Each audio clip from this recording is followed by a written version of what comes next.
All right, guys, welcome to episode number 9 of the podcast. I am here with David Nazario. He is an author, speaker, writer, and he is author of a very special book that came to me at a very special point in my life with the right message, as these books usually tend to do. Make Love Your Religion, How to Put Love First and Succeed at Doing What You Love.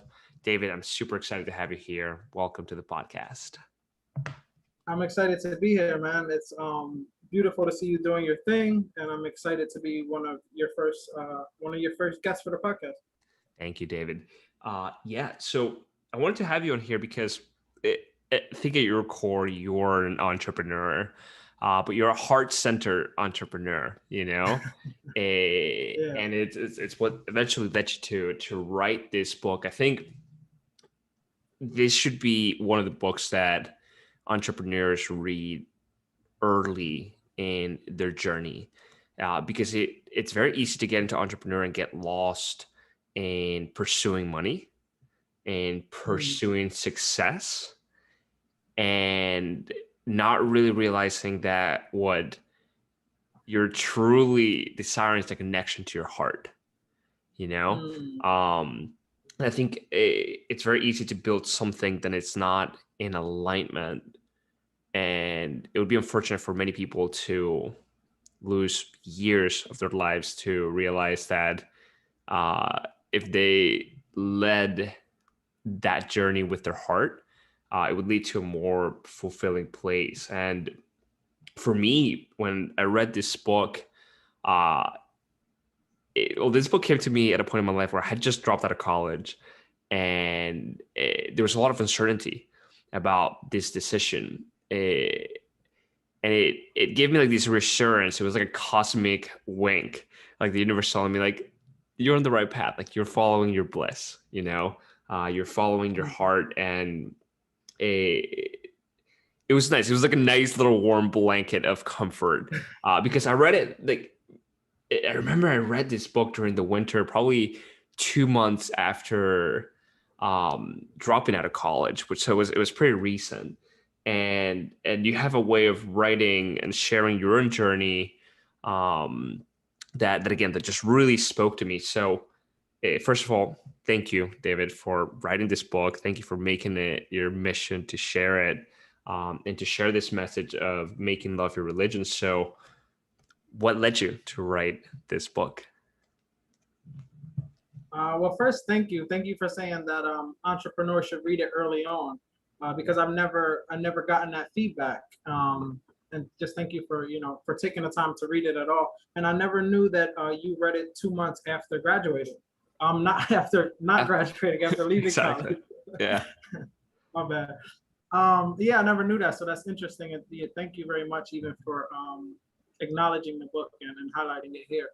Um, I have to be honest though, when I originally started writing Make Love Your Religion, it was more about my relationship and my observation of religion, and specifically Christianity. So really, when I started writing Make Love Your Religion, it had a totally different title, and it was more about this rant that I felt like I needed to get out, because I learned different things about the Christian religion while in high school.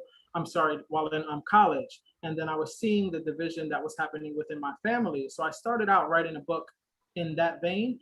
But as I grew and as the book grew, it became something that became more about just not alienating anyone, not excluding Christians or anyone that belongs to any type of particular religion, but just making it about love and making it about loving what you do, whether that's being a janitor or whether that's being an astronaut.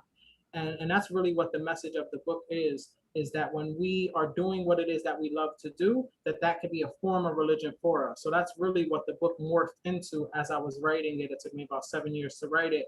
But towards the end of it, the last 2 years, it kind of clicked with help from, I think I was doing the work. I was doing work spiritually, and I was having conversations, and I was getting feedback. And then it morphed into something that's about, this is about my journey. There's a memoir aspect, and it's encouraging people to do exactly what it is that they love to do and to define success for their own terms, on their own terms. Beautiful. As an entrepreneur, it spoke to me because, and I feel a lot of other entrepreneurs will be able to relate to this. Entrepreneurship for me has been a journey of listening to my intuition, listening to my heart, and letting that bliss guide me. You know, so Mhm. in here you share your journey of when everybody's singing, you're sagging in a lot of ways, and you're following your heart, and that's why like it spoke to me, and it gave me that reassurance that eh, even if other people don't agree with that path, eh, it's your path, you know, and it's the path of your heart. So I would love to read the preface, part of the preface of this book. Is that cool with you? The beginning of it. Absolutely. Cool. So there's a world that exists where people create joyfully, love ridiculously, and cultivate their passions relentlessly. It is a world that breathes life into itself because it is made of the energy that makes the earth spin on its axis. It is a world anew that is both of the present and the future, on the horizon of greatness and devoid of mediocrity. It is also void of inauthentic idealism, and in this world, open spaces, inviting homes, and warm embraces are felt on a cellular level, both spiritually and scientifically. David, how can we tune in? How can we start to tune in to this world?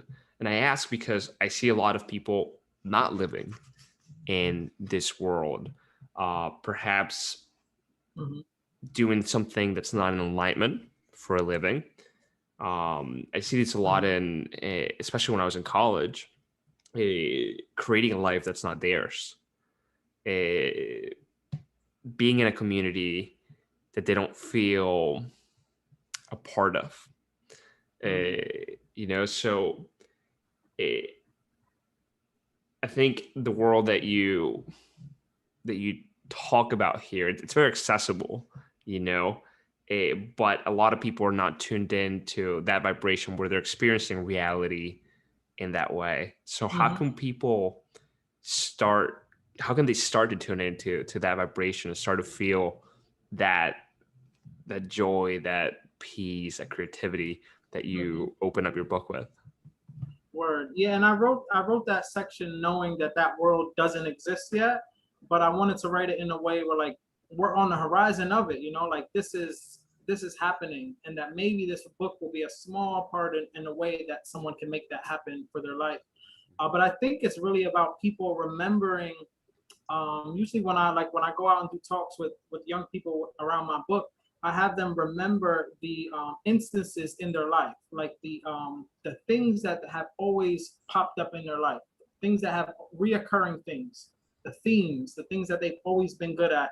And I think that when people are able to slow down, and not that this world allows us to slow down, um, when people are able to slow down, they can tune into themselves and think back and reflect and spend some time journaling and reading and listening to podcasts and really tapping into who they are at the core, what makes them excited, what makes them sad, what makes them joyful, what makes them happy or angry. And I feel like once they're able to tap into those emotions, then they can, you know, figure out, okay, what is it that really brings me joy?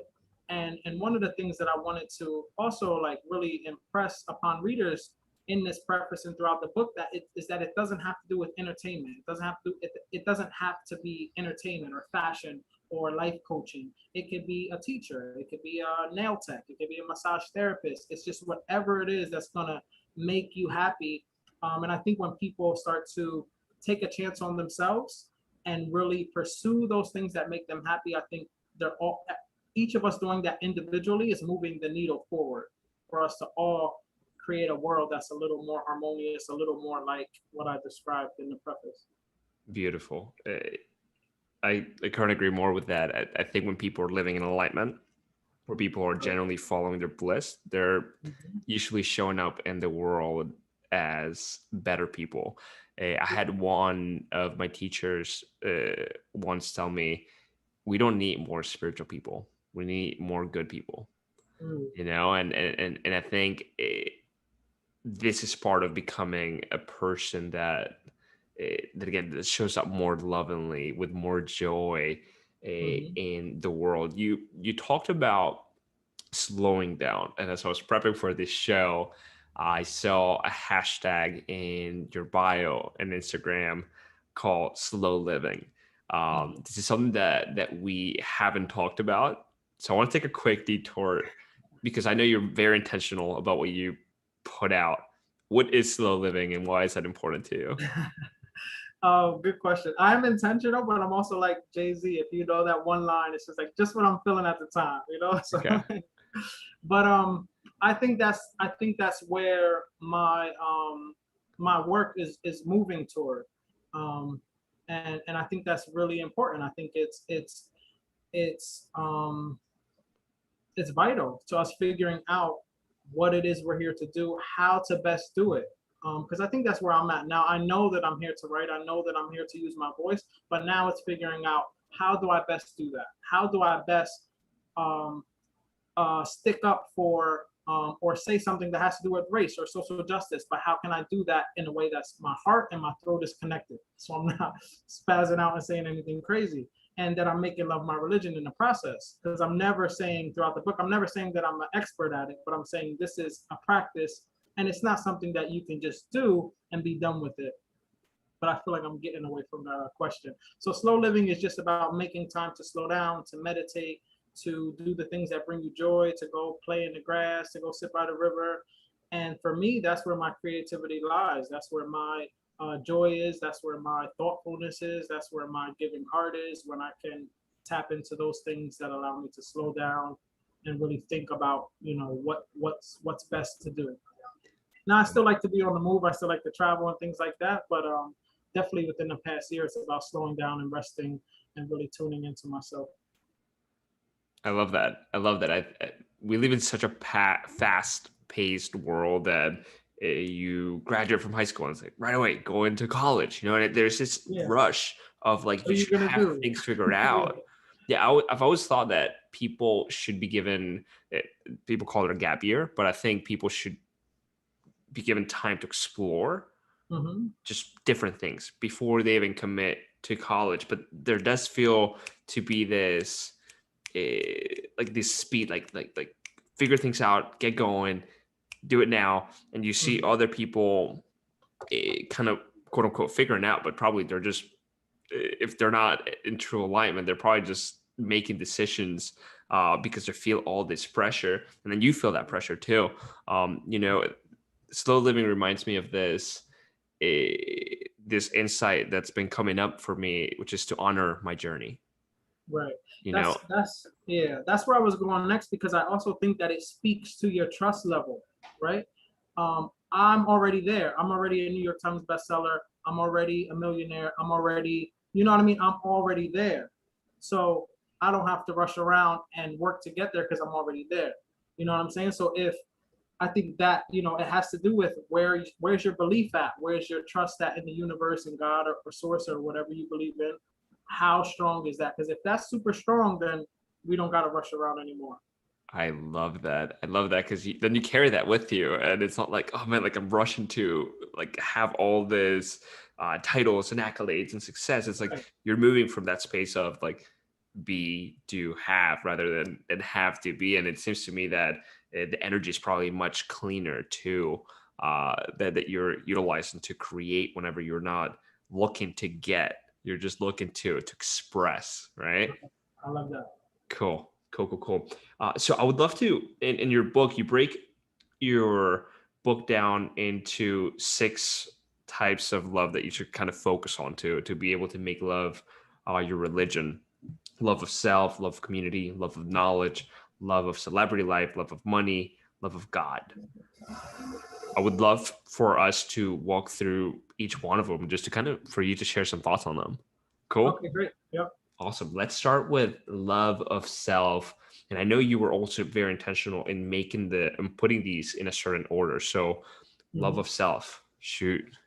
Yeah, I felt like, for love of self, that you have to focus on yourself first, not in a selfish way, not in an ego way, not in a I'm bigger than God or source, but like I'm equal, right? So I put the love of self chapter first, and I put the love of God chapter last, like to bookend literally, right? Because when these two entities, self and God or source or whatever you call it, when they work together, I feel like we're unstoppable. So I wanted to start with love of self, and that chapter really just focuses on like, remembering what you like to do in second grade, remembering what you enjoyed in high school, remembering what comes easy to you, thinking about, what brings you joy, thinking about the career that you told your guidance counselor in ninth grade before they shot that idea down when you got to 11th grade and 12th grade. So love of self is really about like tapping into who you are at the core. And I share a number of different stories about some of those reoccurring themes that came up in my life as I was growing up. It, I love this chapter. Now Thanks. that now that I'm in a position where people are starting to see me as someone that they can go for some sort of guidance. Mm-hmm. People often ask me, how do I find direction? How do I find my passion, right? Like, why am I here?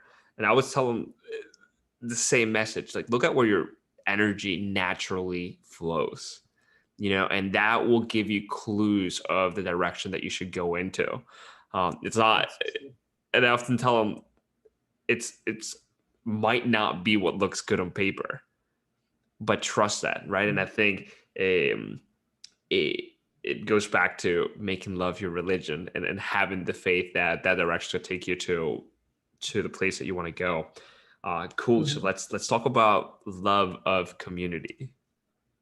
Yeah, so the idea was that after focusing on yourself, or while for focusing on yourself, because I don't think it's like you master love of self and then you just move on. I feel like love of self is a practice every day that you have to incorporate into your life. But next was the love of community, is the love of community chapter, and that's just really about um, focusing on other people around you and how you might be able to help those people, and in turn be helped by those people. So it's really about that communal energy, and knowing that when we put that type of energy out, that's what we're going to get back. Not putting it out for that reason, but just knowing that that's how the universe works. When we embrace our community and when we're able to pour into our community will embrace us and pour into us as well. Yes. I remember all of back when we used to live in the same city back in Reading, Pennsylvania, before I moved down to Miami, and I would see you create all of these events to nurture the community, literally by with amazing food from Mikasa Sukasa, this amazing restaurant. Shout out. Shout out to Johanny. And also to feed them with beautiful poetry, beautiful um music a lot of the times, and it was you kind of like taking the lead on bringing the community together. And when I came down to Miami for a while, I felt alone because there was no one here, Mm-hmm. and I would think back to, okay, well, how can I start to build this community here? And I started having these dinners where I would do something similar, my own version of that. Mm-hmm. And for me on my journey, I know community has been a big part of just being tuned into love, you Mm-hmm. know. When I read this chapter, and I was rereading this chapter this week, it reminded me of this quote that you are the energy that you attract, Mm-hmm. and I think that's a great way to go about creating community, is of look at the energy that you're putting out, and that's going to be the energy that people are going to feed back to you, right? Absolutely. Cool, cool, cool, cool. All right, so then we dive into love of knowledge. Yeah, so the love of knowledge. Remember when I spoke about the book starting out as just like a rant about Christianity and religion?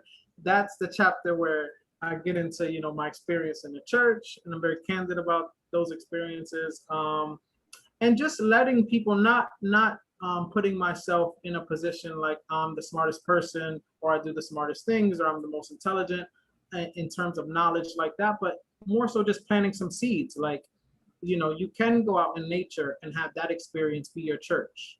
You can try yoga if you've never tried it before. You can do meditation. You can look at the treatment of women within your church and why are they treated that way, or Black people, or look at patriarchy. A number of these things that have been embedded into our society that influence, because these church, education, um, patriarchy, racism, these are all systems that work together and that fuel that system that makes us run around and not be able to have a moment to think, you know. And some of us are even less privileged to have that moment to think than others. So it was important for me to, to touch on those things and to have people not take my word for it, but at least to plant the seed so they can then go out and have their own experience in nature and experience God there. And maybe they'll find her there or not. You know what I mean? So it was just a way for me to incorporate some of those things that I wanted to bring into the first iteration of the book that I thought were important, but in a way that I don't feel is divisive or combative. Yeah, But it's truthful. It's my truth. for sure. I definitely don't think it's divisive. I think what's more divisive, and I had a very similar experience where when I was brought up Christian, and when I was around probably 16, 17, I started to be drawn to Buddhism and Eastern philosophies and Right. Hinduism. And my family and even the pastors, they had a negative reaction to me diving into those things, but for me it rang true. And for me, I think part of why this book resonated is that for me, I'm a bit of a rebel. Like, I always follow my heart, always follow my intuition, and those religions just spoke to me. There were other portals that I utilized to access the sacredness of life. Mhm.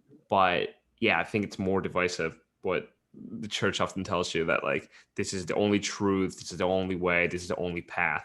Mhm. So I'm Like glad yeah. you tuned into your truth and put it on the book. So eh, let's go to the next chapter, which is probably one of my favorite chapters in this book, which is love of celebrity life. What Is does it? that mean, David?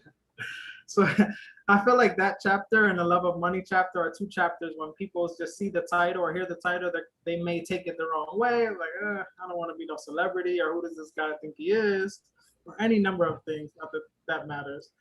But love of celebrity life is about realizing that we can create a life for ourselves any way that we want to.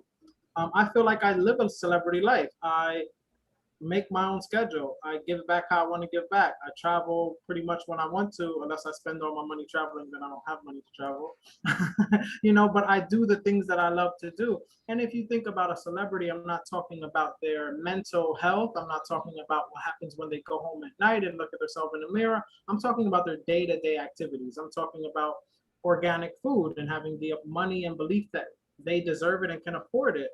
I'm talking about the photo shoots if they like having photo shoots. I'm talking about giving back. I'm talking about helping their families in need and creating a life that they love. And that's really what Love of Celebrity Life is about, is reminding us that we don't have to settle for a life that we don't love. It's about the day-to-day activities and that we can choose them and manipulate them into a way that that suits us and feels successful for us. And also, I wanted that chapter to encourage people like maybe myself or yourself or someone who's looking to be a writer. If you want to be a famous writer, you have to live the celebrity life, even if it's in your head, of a celebrity writer now. So it's also a chapter about manifesting and belief and about the law of attraction. So sometimes I worry that people take that title and the love of money title, chapter titles, a bit wrong. But I feel like if they dive in or we have a conversation, then it makes sense. Yeah, no, I loved this chapter. So, what are some ways that people can start to tune in and start living their own version of a celebrity lifestyle? And I asked that question because in here you have actual practical ways that people Mhm. can start doing that don't require you to, let's say, drop $5,000 on a Versace robe. Right, right. I think it's about some of the things in chapter one was self-care. So you can create a spa day for yourself. Just looking at yourself as valuable enough to take 1 hour to do a $5 mask on your face, if that's what you like, and a bubble bath and with a good book, or listen to a podcast or your favorite music, or buy yourself a concert ticket, whatever the case is, just to put yourself in a position to look at yourself as if you're valuable of living that type of life. um, and like I said, if you are a podcaster, then start podcasting. If you are a writer, start writing, even if you're not getting paid for it. If you are a music producer, go hang with the music producers. Take a trip to New York. Like, put yourself in the mindset, and not only the mindset, in the life of the person that you are hoping to be. Yeah. I hate this phrase, but it is kind of like fake it till you make it, right? Like writers write, singers sing. Right. And it's not faking it because you're doing it, but you're doing it even though you don't see yourself as so. And I think it is by doing it that then you step into that identity, you start projecting that in the universe and all your community, and people start reacting to that, and you start to live Mhm. whatever that version of your celebrity life is. Yeah. Yeah, I don't really like that fake it till you make it either. Because I Yeah. feel like you could psych yourself. If you're thinking fake it till you make it in your head, then you might psych yourself out. Right. Right. You know, I'm with I you. already I'm with made you. it. I'm with you. We're on the same page. Okay. So love of money. But Yeah, so David, love of money. money's the root of all evil. And Now, I will say that if I were to be writing this book again now in 2021, I would not have a chapter called Love of Money. okay. I think that my perspective has changed a bit. But at the same time, I know where we are. I know that money, what money allows us to do to a certain extent, because we haven't created new systems that don't require money. And until we do, we might want to utilize it, you know? For But sure. the love of money chapter, I wanted to put that after the love of celebrity chapters purposely, so people don't think that you need money in order to live a celebrity life, quote unquote. But that chapter is really about helping us to realize that we can live abundant lives, that we can do different things with our money, that we don't necessarily have to spend our money on Christmas gifts every year, buying ourselves or the people in our lives things that they don't actually want, that sweater or that pair of socks. We can actually put that money towards a business, or we can travel with that money. um, but also, yeah, it's really just about abundance, and it's about being able to see yourself in the light as deserving of abundance, and not think that money is the root of all evil, or think that money is out of your reach. That's really what the chapter is about. I think it's a very important chapter. I think there is a lot of mindset blocks around this, especially in the entrepreneurship space, and not just in the entrepreneurship space, just in general. So I'm gonna let you put it here, but I gotta ask. So you said that if you were to rewrite this book, you wouldn't put this here. What would you put in place of love of money? What's the evolved Um, version of the chapter? I don't know. That's a good question. Okay. uh, yeah, I'm not sure. I would maybe talk about money in the love of celebrity chapter, as opposed to dedicating a whole chapter for it. Gotcha. Just because I feel like,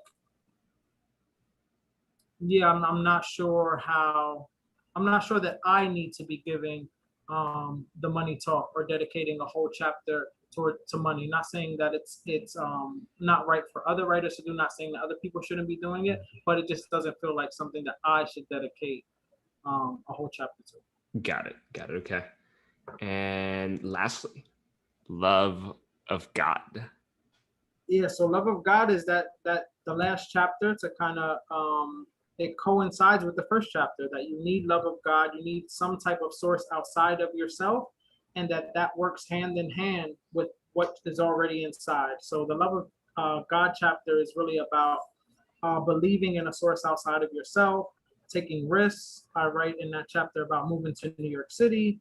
Mhm. So yeah, it's about believing in yourself, believing that things will work out even when they seem like they're not working out, and just believing in something outside of yourself, and knowing that that is going to help you on your path to making love your religion. That's going to help you put love first and succeed at doing what you love.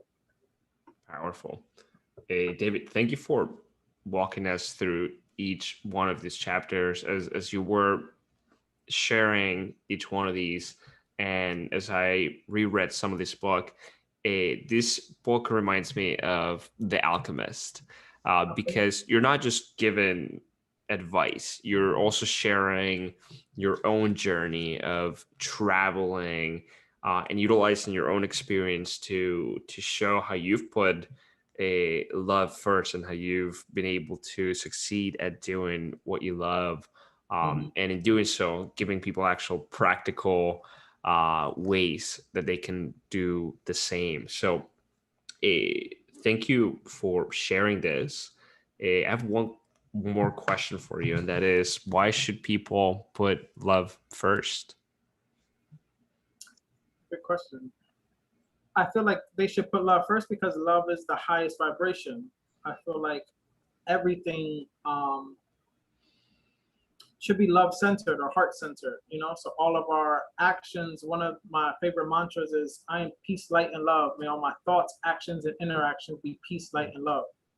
So if we're able to put love at the center of all of our thoughts, actions, and interactions, I think it makes our world and the world outside of ourselves a little better, a little more loving. Amazing. Thank you. Thank you for sharing that. So, David, where can people find this book if they wanted to get it? Where can people connect with you? And then I also want to talk about your current project that you're working on self-publishing, because I know, especially for a lot of entrepreneurs, they want to get published and they Mhm. don't even know where to start. They don't even know that they could do it themselves, you know? So you've done this, you teach people how to do it. But first, where can people find this book? Yeah, so it is available at Barnes and Nobles. It's available on Amazon. It's available by contacting me directly and any of my social media sites. You can also access it through my website, davidnazario.com. But best would be through a store or direct or contacting me directly. Amazing. And guys, highly recommend it. It's an easy Thank you. I read, appreciate it. and it'll tune you to the right vibration. So let's talk about your current project. What's that look like? What are you helping people do? Um, what did you learn publishing this book? Because you did it on your own. That's a journey on its own. Yeah, definitely. And it's such a game changer once you're able to put a book out, because I think it puts you in a, I've experienced it putting me in a different light and people seeing me in a different light. So any entrepreneurs out there, it's definitely a good way to cement yourself as an expert in your field or someone that's moving toward being an expert. So I do these days. I'm really focusing on my publishing company and helping other authors, mainly in Reading, PA, be able to put out their books. I'm working with a woman named Sharice Towles, who is going to. We're putting out a book together. Her book in November. It's looking like. So I'm super excited about that. And I also have a publishing e-course where I walk authors or soon-to-be authors through the process of what it's like to self-publish a book, because it is a journey, it is a process, and there's a lot of things that you need to know as far as formatting the book and picking out the cover design and how to go about picking an editor and different things like that. So I have that available for people who might be interested in learning how to self-publish and even creating their own independent press, because the self-publishing process is what publishers do, you know. So setting up your marketing, setting up your book tour, putting your poster together for the book launch, doing your social media, all of those things are things that a publisher is doing. So this course is teaching you, in essence, how to be a publisher, how to run an independent press, and kind of learn as you go. Yeah, and I think it's so important. eh, I always often tell people, I share with them this thing called the positioning pyramid. And at the bottom, you have generalists. So these are people that just do kind of general stuff. Then you have specialists. Then as you go up, you have authorities and you have celebrities. And that's a positioning pyramid. The higher you are on this pyramid, the more you will be paid. So, for example, you have at the bottom a general doctor, As a specialist, you might have a heart surgeon. As an authority, you might have a heart surgeon that writes about heart surgery, right? And that he might have a book on heart surgery. And at the top, you might have the person that all the famous people go to, because he just has that celebrity status. But a book is, let me actually backtrack. Positioning is something that you can architect, that you can consciously create in the marketplace. And a book is a great way to, like you said, cement your positioning and that positioning pyramid. So, where can people learn about your self-publishing program if they wanted to learn more about it? Yeah, the best way is really to contact me. You can just send me an email at nazariod@yahoo.com, or maybe reach out to Abraham, or even through social media, davidnazario.com. I don't quite yet have it up on my website because, as Abraham knows, I'm more artist and entrepreneur most of the time. But I'm not hard to find. If anybody's interested, just please reach out. Beautiful. David, is there anything else that you want to share with people regarding making love your religion, or this audience? We have a lot of young people that are tuning into the show, a lot of entrepreneurs. Is there anything else that you would like to share with them? I would just share that,